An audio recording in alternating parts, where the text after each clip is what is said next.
Hey Feasters, and welcome to episode 121. Do you have a portfolio? Do you have case studies on your website? Do you know if they're working for you? Well, if not, then this episode is going to be for you because we're going to change that.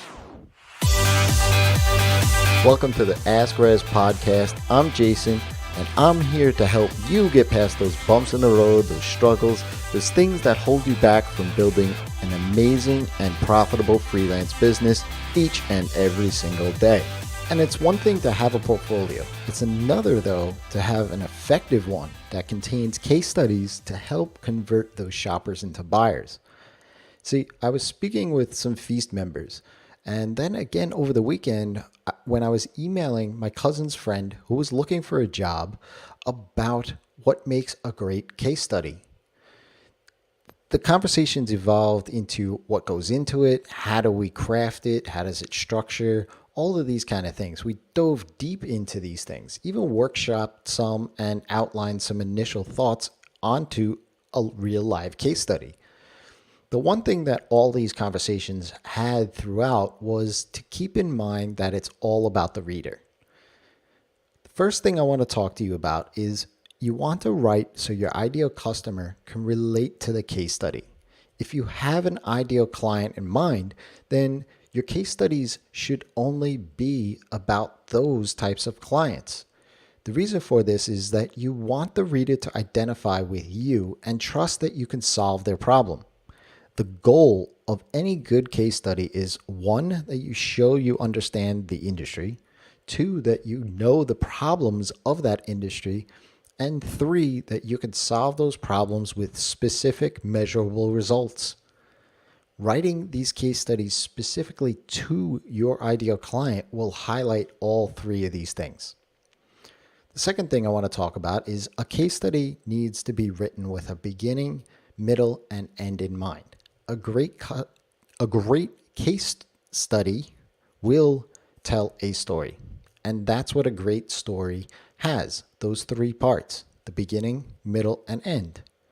You want to share why that client came to you in the first place, who they are, and what their goals are is the start of this story. The middle part of the story is all about highlighting their problems and building the solution to accomplish those goals. And that's where the end is, those specific set of measurable results. Including real numbers is almost critical. It's not always easy to get these things sometimes, but these numbers help those first impressions of your case study when somebody is glancing through it. Include before and after pictures, charts, graphs, points within a timeline of certain milestones. All these things help in crafting your case study. And finally, to make the case study as great as it can be, you want it to make it easy to follow and follow up with. Remember that it's easy to write in long paragraphs, but these are going to be read online most often, and people really just scan things online. Break up the case studies with your photos and pull quotes from those clients. You can appeal to the masses if you have video or audio in a podcast form. But you want to keep in mind, though, that the client needs to be comfortable in these mediums before making an attempt to do so. After you show the end results, make it super simple for the reader to contact you. Give a specific call to action that's related to what they just read. Don't assume that they'll go searching for how to contact you. Make the decision for them. If you have a question, ask Rezzz. That's me, by leaving me a tweet or go to askrezzz.com and, well, you can ask your own question.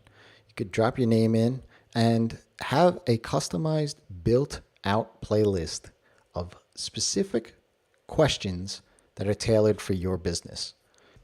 Until next time, it's your time to live in the feast.